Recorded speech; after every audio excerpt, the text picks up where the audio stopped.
the playoffs, I don't see them making it far. You know what I mean? Because you look at the Western Conference, you got the Nuggets and Jamal Murray coming back, and then you got the Clippers with Kawhi Leonard, Paul George getting healthy. Kawhi Leonard, you saw he's been in the gym lately. He's coming back.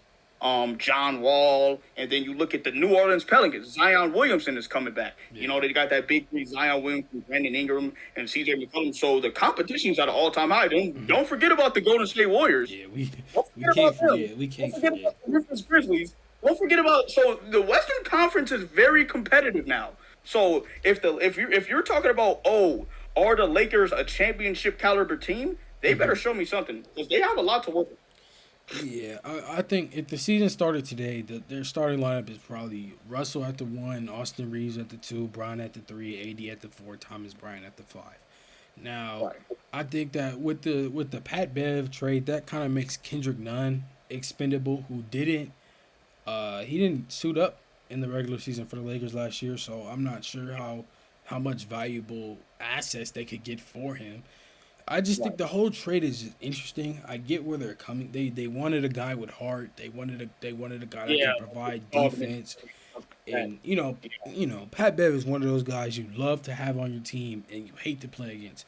So Yeah. I'm Yep. sure there will be times during this season where we're so excited for him to be on the team, but if Taylor Horton Tucker, I think it was the best move for him because he's gonna get the ball in his hands.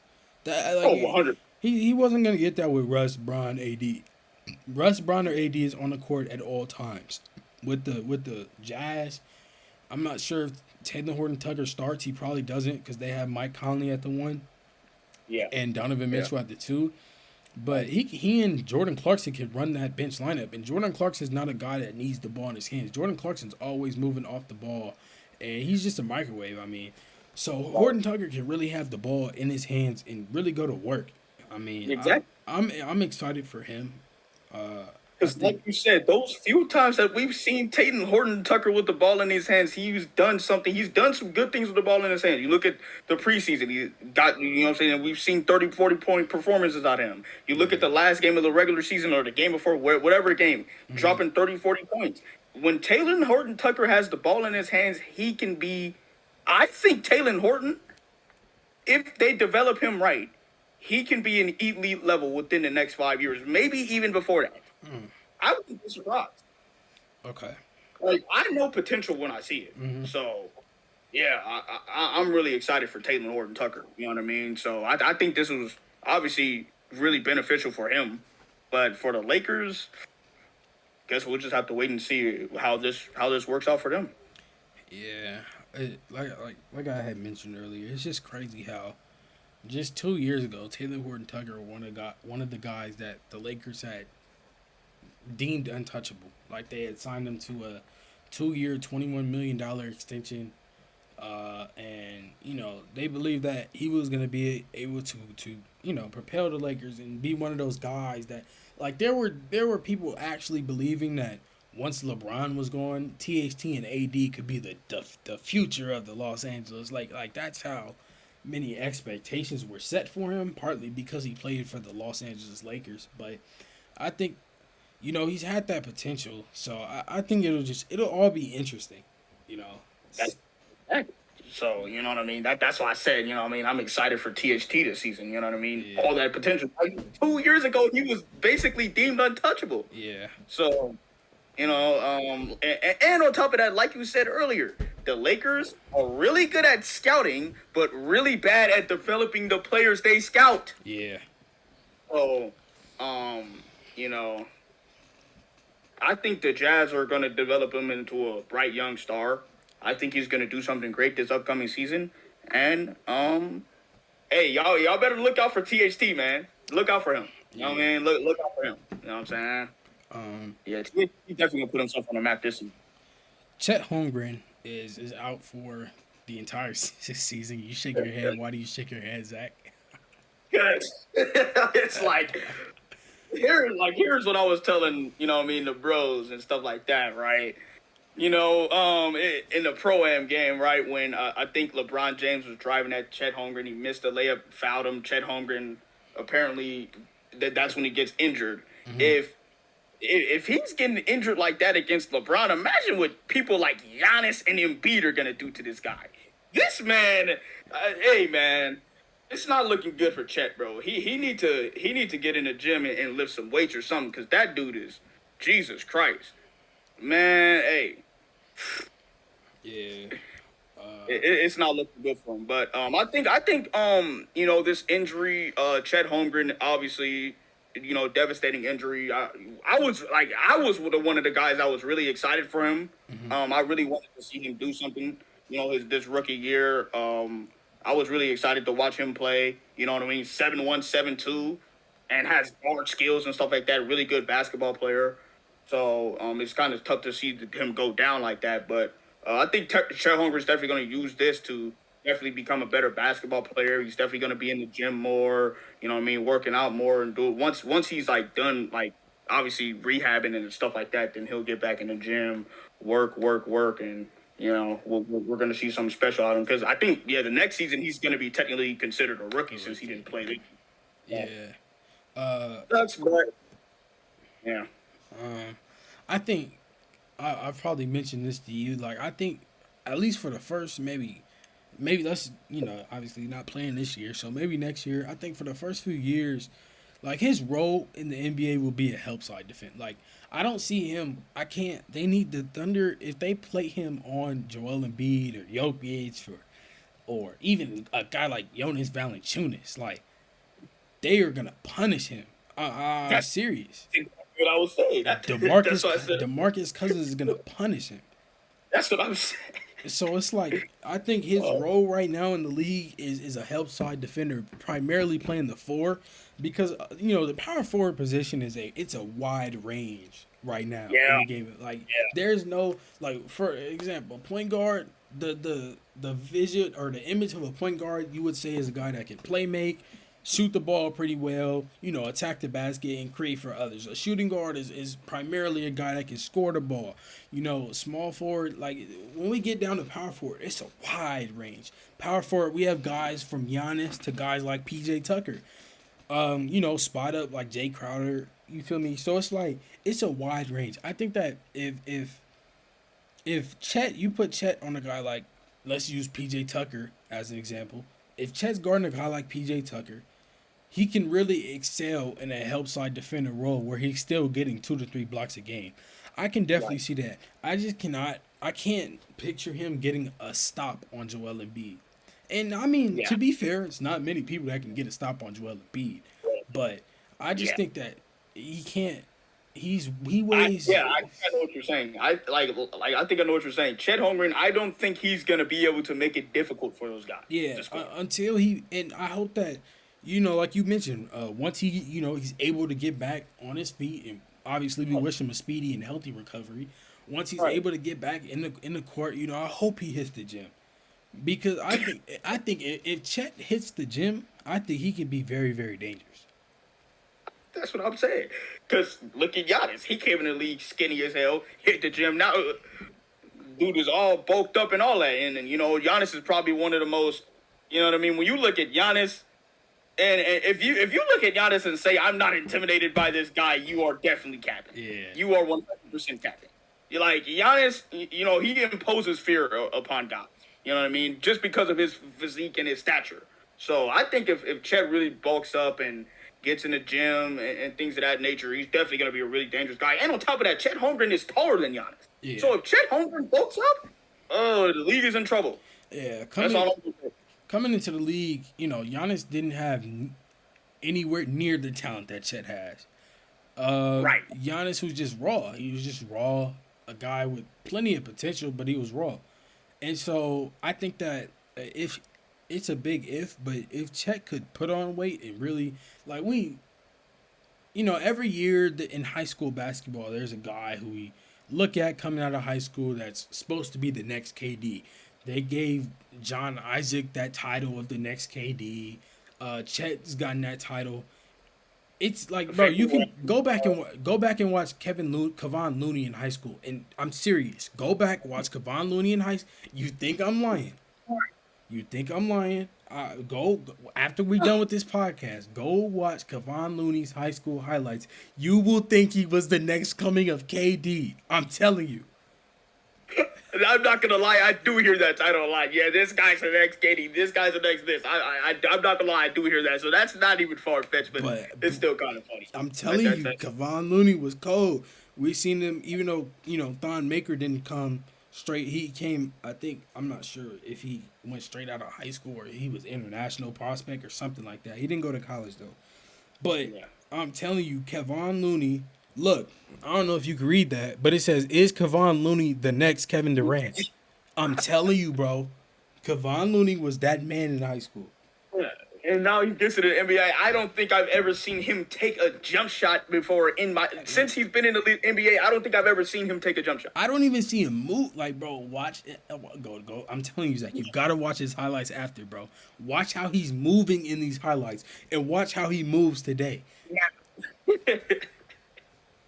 I bet he was much more athletic in high school, huh? Yeah, I mean, and so but going back, Chet Holmgren, he was deemed as one of those guys that next KD, and his handle is so unique. It's not many 7-footers like that can handle the ball. He first, I guess, got recognized Steph Curry camp when he was probably like a sophomore, junior in high school. I think I know exactly. Yeah. And ever since then, people have been drawing those comparisons. Then when he got to college, you realize, okay, college is a different game with grown men. And I'm not saying he was bad. I'm just saying he's not doing all the ISO KD-like plays. But yeah. I still think, I think I'm higher on Chet than most people are. A lot of people just think that, he's weak. He can't compete in the league. I think that as long as, because at the same time, every team does not have a center like Joel Embiid, Jokic, a center that'll really punish you. Like a guy, there's plenty of centers in the league that, they're not going to punish you. And that's just because of the way the game has transitioned where, exactly. Now we have big men shooting threes and doing all this. Like, if the Thunder are playing the Timberwolves, Rudy Gobert will not punish Chet Holmgren. Yeah. Chet Holmgren can chill. Rudy Gobert will probably be in dunker spot or whatever, gray area, and Chet can just roam and basically play like that free safety role where he can just roam around and just get blocks. Yeah. Exactly, and that's a really good point that you made. The game has transitioned into a much wider range of skill set. That's why that's why they say it's positionless basketball now. Yeah. You know what I mean? We don't have those back to the basket guys like Shaq and Wilt and all of these guys that are really just gonna punish your head in for the entire game. We don't have those type of guys in the league anymore. I mean, we have a couple of them, but that's not the game of basketball anymore. So that's why I think Chet Holmgren is going to be a really viable piece, really viable in the NBA. I think Chet Holmgren is going to do really well in the NBA. Hopefully he has a long-lasting career. Mm-hmm. Hopefully he has a career of longevity. But, you know what I mean? Like I said, I want to see results. So, coming into this, he's injured this season, so the next season after this season, hopefully he comes back better than ever and, balls out. So, yeah. I mean, and like you said, he can play that free safety role and like you said, as a help side defender and get 2-3 blocks a game. So, because he does have a long wingspan and he is 7'1". Mm-hmm. So, I think Chet Holmgren is, I think he's going to be a really good scorer and a good defender in this league, but that's just my prediction. I don't know what's gonna happen. I don't know what the future entails. We'll just have to wait and see. Yeah. Hey man, week 3 of preseason NFL. So we getting closer. I think 2 more weeks and we got kickoff. 2 more weeks, man. You know what I'm saying? Football, and then I got a what's it called? My fantasy draft is on Sunday at 1:30, you know what I mean? I'm playing for I think I'm in the league. It's like a $500 prize pool. Really? So $50 entry fee. So hey, I'm either gonna make my money back or I'm gonna make more money on top of the money that I put in, bro. Yeah. So we gonna see what this season entails as well. I'm really excited about this season, as I mentioned last week. So inching closer, man. Yeah. Oh man. I was talking with my boy Nick. We was playing Madden, who I hope to have on the podcast next week. But we were talking because we're trying to create a fantasy league with the people in our school or whatever, and we were discussing punishments and all that for the worst team. But yeah, we were really just talking like I think having a fantasy team. Or he said, having a fantasy team is a great way to get engaged with the NFL, because I'm gonna be honest. Like, I watch if the Eagles play at 10 o'clock or 1 p.m. EST, right?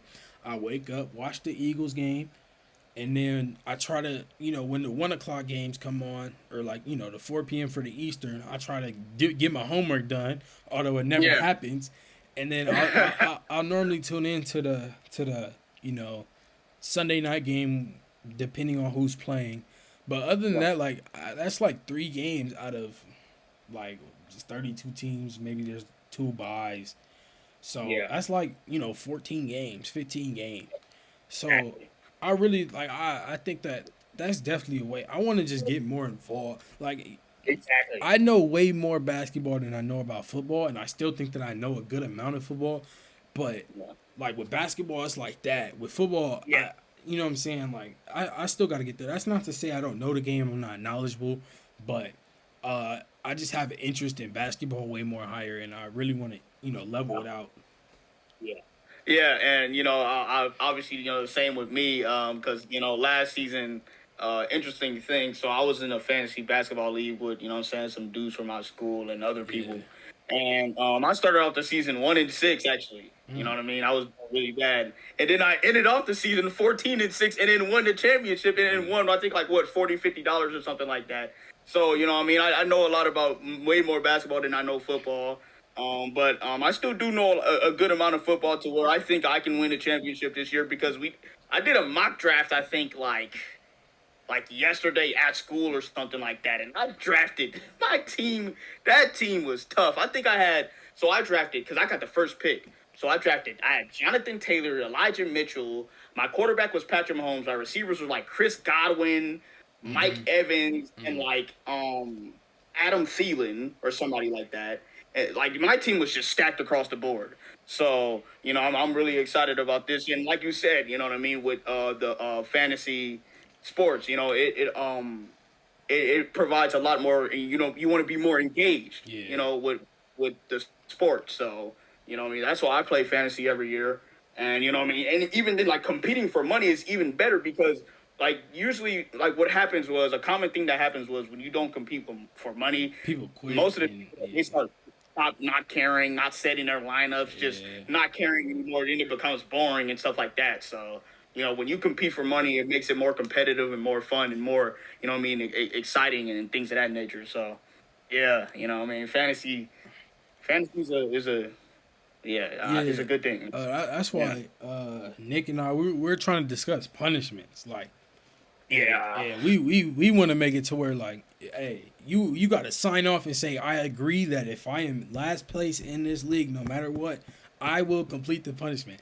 Because then that'll make, like you said, it'll make sure people set their lineup. Because that's what happened with fantasy basketball this past year. I won both the 2 leagues I was in. I think one league I went undefeated or lost 1 game. The other league I lost 3 games. Was it football? Like, it was which basketball. league was it? Like, it was fantasy basketball. So yeah, but people, after a certain point in time, people just stop. Like around January, people just stop setting their lineups and stop doing that. So I think definitely adding a money prize or punishment will definitely help to influence those playing to continue with it and stay with it and make it more entertaining. This just came across my mind though. Baker Mayfield won the starting job in Carolina. What are your thoughts on that? Obviously over the course of the past, when did Baker Mayfield get drafted? 2018. No. Myles Garrett was what? Myles Garrett was 2017. So, wait, probably, I don't know. It was I think it was 2018, because I think Kyler Murray was 2019. Yeah. Okay. He was back to, between the year 2018 and 2019. And, ever since he's been in the league, I mean, last season, I think it was last season. Yeah, the Browns. I think they went. No, which season was it? Was it? I think it was a season before last season where the Browns went like 11-5 or something like that. They Yeah. had a really good year, and then they beat the Steelers in the playoffs and almost beat the Chiefs. That was a really good year for them. But other than that, Baker Mayfield has just been very mediocre.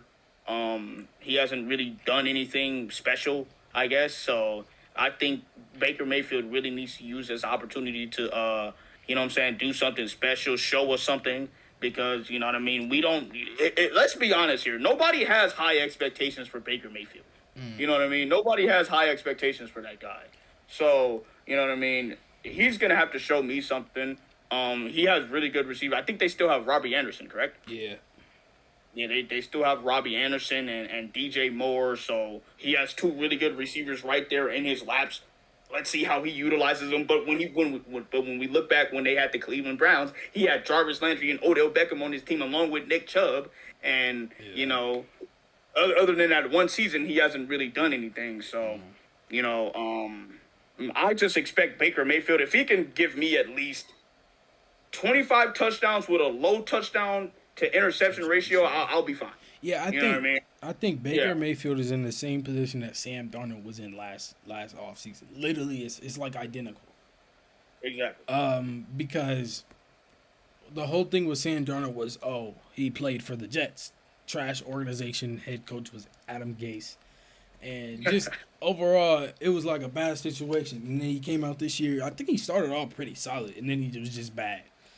And so I think that's the same thing could be said for Baker Mayfield. Oh, he played for the Browns, or he plays for the Browns. Like that's we know how bad the Browns have been. 0-16, 1-15. Like they've been bad. But I think if that really is the case, this is Baker's time to show. Hey, it was the Browns organization. Yeah. So, yeah, exactly. That's a really good point that you brought up. Yeah. You know what I mean? But, we don't look, man. I like to see results. Like I said earlier, I know I sound like a broken record saying that, but that's just the facts. I like to see results. So hopefully Baker Mayfield shows me something. But until then, Baker, I'm gonna be honest with you. If you see this or not, hey, look, man, I don't have high expectations for you at all. You're gonna need to show me something. Stop doing all those goddamn progressive commercials and show me something on the football field. Show me something on the gridiron. Cowboys left tackle Tyron Smith tore his hamstring. He reportedly tore it so badly that it came off the bone, and he'll undo surgery and will be out indefinitely. So that's a blow. But the Dolphins brought up Mike Gesicki, their tight end in trade talks, and I'm trying to understand why. Mike Gesicki's really, really good, in my opinion. Top 7 tight end in the league. I think the only reason for this would be because their head coach, who I can't remember his name, but, obviously he's coming from the 49ers scheme, and he loves blocking tight ends. We know Kittle can block very well. I think that would be the only reason in which he wouldn't like Gesicki. But even then, Gesicki is still a really, really good player to the point where I'm questionable about that. Yeah, exactly. I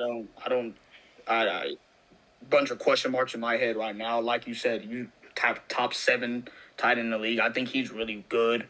I don't. There's just a lot of question marks. I understand. Yeah, they want a blocking tight end, but like you said, Mike Gesicki's a really good player. Yeah. You know what I mean? Really good pass catcher and all that. He's a really good player. I saw a lot out of him. I didn't, because like last year he kind of like exploded on the scene. Like he kind of just came out of nowhere. You know what I mean? And because I play fantasy every year, so I saw him on fantasy. He was racking up a lot of points, man. I'm like, who is this dude, man? Yeah. So I don't think they should trade him. I think they should definitely keep him. You know what I mean? And on top of that, look, Jalen Waddle, Tyreek Hill, and Mike Gesicki. Yeah. Cool. Too bad. You have everybody you got. You have everybody you need, Mike. You have everybody at your disposal. Yeah. You have everybody. It's in your lap. Bro. Yeah. I think So this is a make or break year for Tua. I think, yeah, and yeah. I know he hears it. He hears it. So No, he hears it. He hears it. I want to see how And he and responds. I and I don't mean to cut you off. And You I good? want him to feel pressured. Yeah. I want you to feel pressured Hmm. because you need to perform. You need to show us something. You have Tyreek Hill, a top 3 receiver in the league. You have Jalen Waddle, the second fastest receiver in the league, and Mike Gesicki, a top 7 tight end in the league. Yeah. Do something with that team. With that, like, so yeah. Yeah, all I'm saying is, Tua, you better show us something, or your ass is out of there. Yeah. Simple. Yeah, you put it perfectly, man. I mean, I think, Simple. but at the same time, though, because I was like, I brought this up about Jalen Hurts last year. How bad would Tua have to be for them to say he's not the guy next year? Because there's gonna be no quarterbacks in the trade. There's two guys that I could possibly think of. One is Lamar Jackson if they don't give him an extension, and the second guy who isn't previously played for the Miami Dolphins, who I don't think they'll trade for, is Ryan Tannehill. If the Titans decide that they're gonna go with the way that the Niners did with Trey Lance, where they just passed him the torch to the franchise. If they do that with Malik Willis, that's the only those are the only two guys I think that'll be available now that Kyler got his extension. So I think that if Tua's bad, like I think the Dolphins will be bad to an Oh, extent. 100. And if the Dolphins are bad, then yeah, they'll be in position for a Bryce Young or a C.J. Stroud or Anthony Ridley, whoever they feel, whoever the top quarterbacks will be, or when that time of year rolls around next year. But I just think that if Tua is mediocre, average, it wouldn't surprise me if he's still the quarterback. Just as if Jalen Hurts is mediocre, average, not great, I still think there's a chance where, I mean, with the Eagles situation is different. They have 2 first-round picks, so they could try to trade up, just as the Dolphins could if they find somebody they like. I think the Eagles could possibly trade up, but other than that, if they were to stay put, I think that an average Jalen Hurts can get the Eagles into the playoffs. If Jalen Hurts plays this year how he played last year, the team's So you're saying average, like, so what do you mean by like average? So how would you define an average season for Jalen Hurts? like I just mean like top 15 to top 20 quarterback in the league. Like I mean, I think it's interesting because I don't think Jalen Hurts has to be great this year. Like a lot of Eagles fans make it seem like, hey, if Jalen Hurts is not great this year, he's out the door. I don't think that's the case. I think if Jalen Hurts is solid this year, I think if he plays a little just better, said like or mid or whatever. So I was kind of confused yeah. about that. But Yeah. just in general average, like 16 top 16 quarterback, top 20 anywhere in that range. As long as Jalen Hurts, as if he's the second worst quarterback in our division or the worst, I think Jalen Hurts should be the second best quarterback in our division this year. If he's not, he's got to go. Yeah. Yeah. If he's not better than Daniel Jones or Carson Wentz, he's got to go. He should by this time next year, we should be having debates on who is better, Dak Prescott or Jalen Hurts. And they may not be serious debates. But just for the fun of it, we should be able to have those debates. We can't have those debates right now, which is fine. Yeah, right. And yeah, right. And there is truth to that. You know what I mean? Yeah, that there's truth to that. The only player that we are all expecting to be like, you know what I mean, like good or great or whatever the case may be is Derek Carr, because he's been in the league for a while now. You have Devontae Adams, you have Hunter Renfrow, and you have Josh Jacobs, and you have Darren Waller. Yeah, there's no excuse. You better average from Derek Carr net. And on top of that, you got a $120 million contract extension. I mentioned this last week. Yeah, you better not be no damn mid or average. That's not no mid or average contract, especially in the NFL. Hey, Derek Carr better be a top 7 quarterback in the league, bro. That's like real talk. Like he better be great, bro. You got too much. You got way too much for you to not be. Man, you got like it. Man, but yeah, I like what you said, with Tua, and I never even thought about it like that. Mm-hmm. If they had, just a solid year, you know what I mean? They don't have to be great or spectacular. They are still young. They are barely, you know what I'm saying, getting accustomed to the league. They've only been in the league for what? Not that long at all. Yeah, So they were in the same you know, draft, 2020 yeah, draft. So 2020. yeah. So it's So only they're going been into 2 years. their third year. Or third year. So there's still a lot of, you know what I mean, learning curves that they have to, you know what I mean, adjust to and things of that nature. So I think if each of them can maybe have like I'll, I'll say 20, let's say 23 plus touchdowns. You know what I mean? I think that's very doable for the both of them. 23 plus touchdowns, low touchdown interception ratio. I think that's doable. Especially when you count into fact how much Jalen Hurts is in the run game. That's what That's what Jalen Hurts is the ultimate fantasy quarterback. right. like he in garbage time, man. Like Because, yeah, I was looking at, like, the projections and all that. And week one, this dude, Jalen Hurts, was projected to get, like, 25 fantasy points. yeah, So, Jalen Hurts this year should be really good in fantasy. Yeah, because obviously he can run the ball. You know what I mean? Really good scrambler. And on top of that, he can throw the ball. So, and on top of that, he has A.J. Brown and Devontae Smith. yeah. So, I think even you know, Quez Watkins is primed for a breakout year. I keep Right. bringing his name up because I'm really excited about him. Dallas Goedert, I believe, is a top 5 tight end in the league. So, hey, okay, Dallas. Okay, that's interesting. Okay. So, top 5. So, I think he's right at 5. I think Kittle, Kelsey, Waller, Mark Andrews, Goddard. That's my top 5. You think Waddle was better than Dalton Schultz? Yeah, Goddard is better than Dawson Schultz. I think I'll take Goddard over Gesicki. Oh, I forgot about Kyle Pitts. So Goddard, top 6, top 7. Yeah, top you know what 6, I mean? top 7. Yeah. So, yeah, Dallas Goddard. So that's what I'm saying. Jalen Hurts also has quite a few weapons. So, Yeah. you know what I mean? I want to see something out of him too. You know what I mean? That's why I said, you know what I mean? Like probably 23 plus touchdowns, low interception ratio. Because I don't like although because last season that's kind of the big problem that I had with Matthew Stafford, and that's kind of why I didn't think the Rams were gonna. Yeah, oh my gosh, like he throws way too many. Yeah, he had 41 touchdowns, but he had 17 picks. 17. 5 or 6 of them were pick sixes.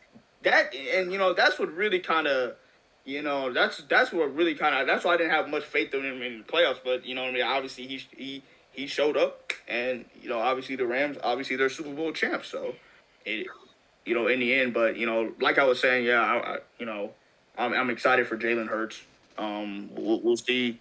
I'm excited for him and Tua. You know what I mean? So, they better show me something. That's all I'm gonna say. Yeah, You know what I mean? I think with Hurts, I'm not sure how good Tua's O line is, but it's nothing near as good as the Eagles O line is. The Eagles have easily a top 3 O line in the league, for sure, and they just keep replenishing. They drafted Cam Jurgens in the second round, who so far has looked really, really good. He's looked just like Jason Kelsey. So when Kelsey does decide to retire, I think he'll pass that torch over pretty fine. Left tackle, we got Jordan Mailata, who we inked up, which at the time we signed him to that extension, everybody was talking about who and overpaid and all that. Now, right as of today, that deal looks like a steal. I'm pretty sure he went undrafted or 7th round pick from Australia. He played rugby. He had never even played tackle football. So, yeah, he's a dog, man. Left guard, man, rugby. He getting crazy at rugby, man. So he got that dog in him. Yeah, he got that dog in him, man. Left guard, we drafted Landon Dickerson last year in the second round. He's looked pretty solid, especially in the run game. Obviously, I touched on center with Kelsey and Jurgens. Right tackle, we still have Lane Johnson. We'll have him probably for a few more years. And we have the best O-line coach in the league in general. So, hey, I think that's why we had the number 1 running game in the league last year, I'm pretty sure. And Miles Sanders didn't even have, Miles Sanders had a horrible year last year, to be real. I think he was hurt most of the year. That's what I really don't like about Miles Sanders, you know what I mean? Mm-hmm. He's a good player, but he's way too injury prone. You know what I mean? So, if Miles Sanders stays healthy this year, I think he could have a really good year. You know what I mean? I think he could potentially be a I'm gonna go out and say it. I think he could potentially maybe be a Pro Bowler. Yeah, I Or mean, all pro. with the O line we have, I just think like And on top of that, like you said, yeah, you guys have a top 3 O line. So if he stays healthy, I mean, if he were to have a 1,300-yard season this year, I wouldn't be surprised. yeah, You have I a think really good O line, and on top of that, he's a good running back. Jalen Hurts opens up the running game for the running backs, and the running backs open up the running game for Hurts.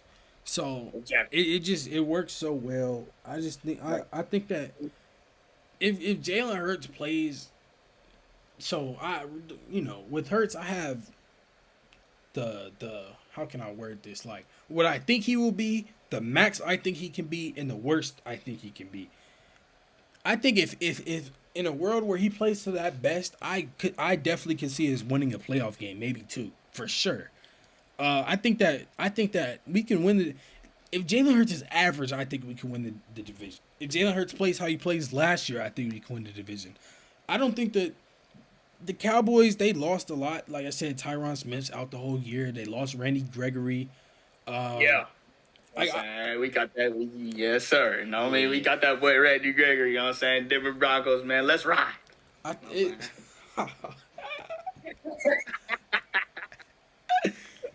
Oh, man. Whatchamacallit? I think that whatchamacallit? Whoever comes fourth in that division, man, like I really feel like that division is so tough, bro. Oh, yeah. Yeah, exactly. Broncos. That's what I'm saying. So that's what I'm really interested about because, you know what I mean? I'm kind of scared, bro. I think.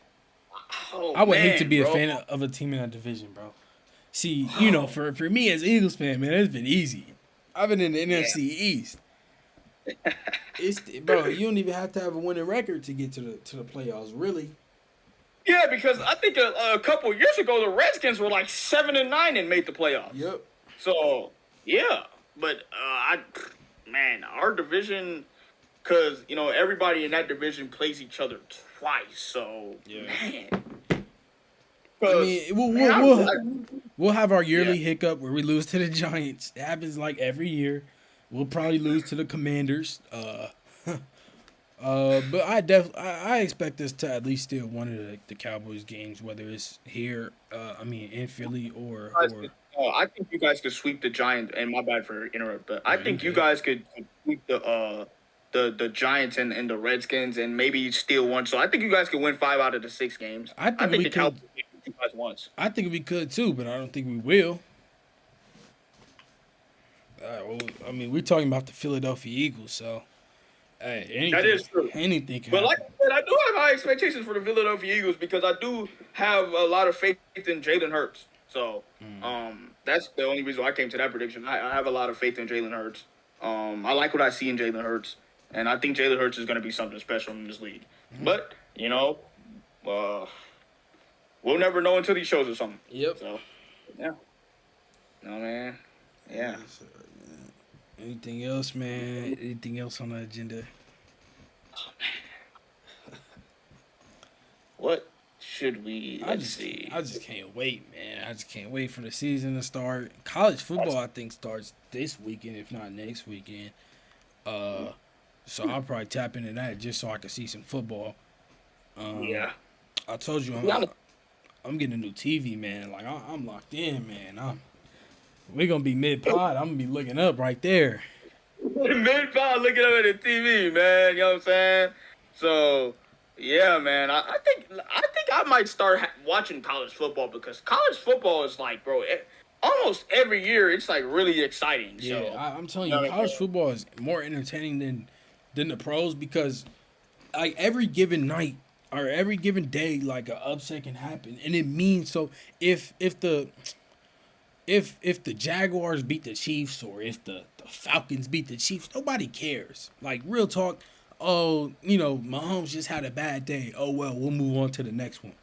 Bro, let a team like Vanderbilt knock off Alabama, bro.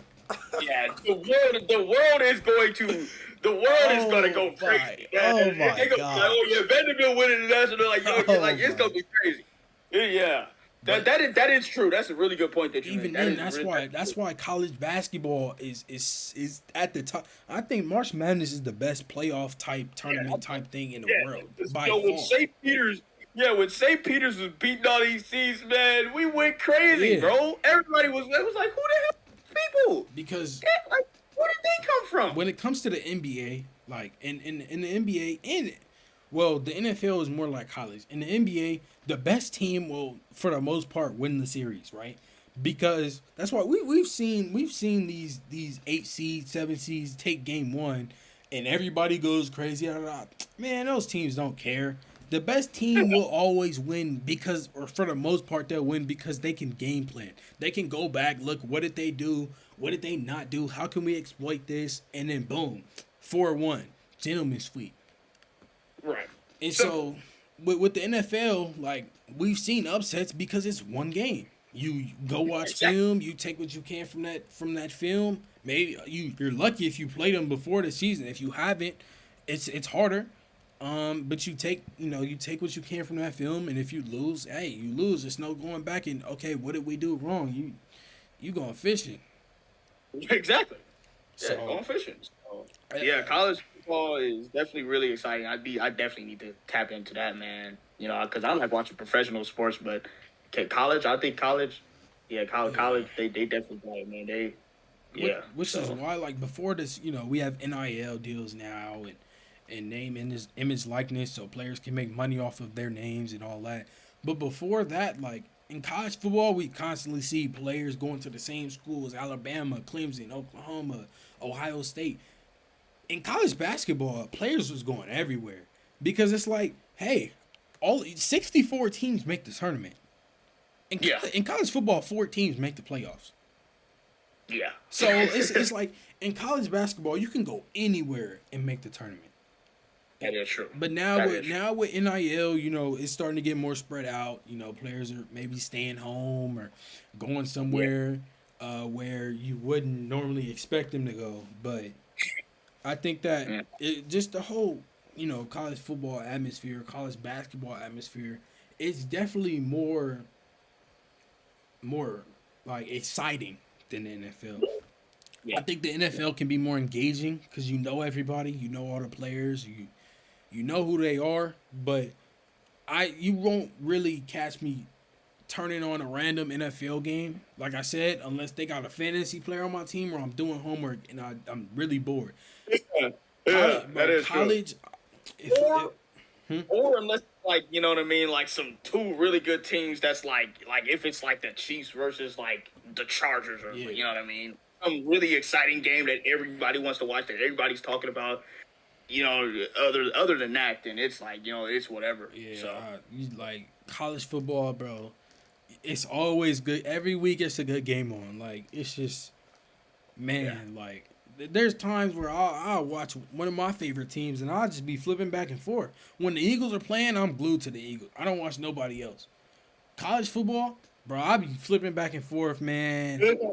It's so exciting. I can't wait for the season to start. Yeah. Who do you think is gonna win the Heisman? Man, we've been going for over an hour. This is great. I think Will Anderson is he's a defensive player. I remember hearing like a defensive player hasn't won it in a while. I think that, but C.J. Stroud, Ohio State, he's projected to be the first quarterback off the board next year, which I think he will, because Bryce Young won the Heisman last year, but Bryce Young is more of a undersized kind of guy, 5'11", I want to say he is. He's still got the speed, but I think C.J. Stroud, with the offense that Ohio State had last year, like, if I had to choose between the two, I'd rather have C.J., but I don't think you can go wrong with both.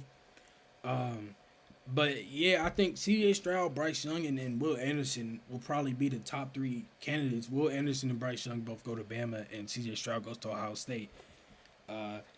So I think that those guys are like my prime candidates, but there's definitely some guys that could kind of shock the world, if you will, and climb up those rankings.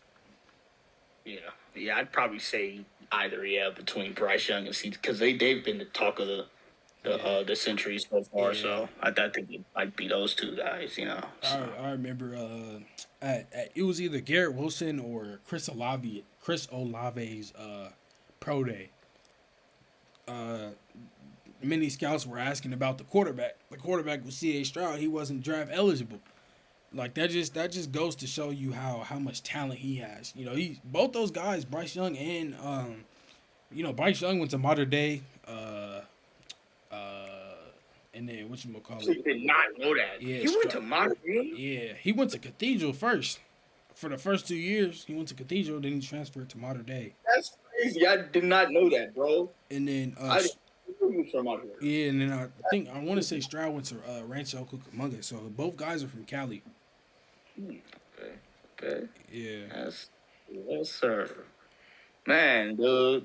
But yeah, like you said, like I said earlier too, man, I'm just really excited, for both of the NFL, the NBA, you know what I mean? I think I might get into college football this year. Yeah, I really have. Even if you just bored on a random Saturday, just the noon games are fired, the early morning games are fired, the late night games are fired. Every time slot, bro. They got a game for every time slot. 9 a.m. games, you'll catch a East Coast game. Big noon, you'll catch like a Big 12 game, and then at 5 p.m. that's where you catch like the SEC game. So.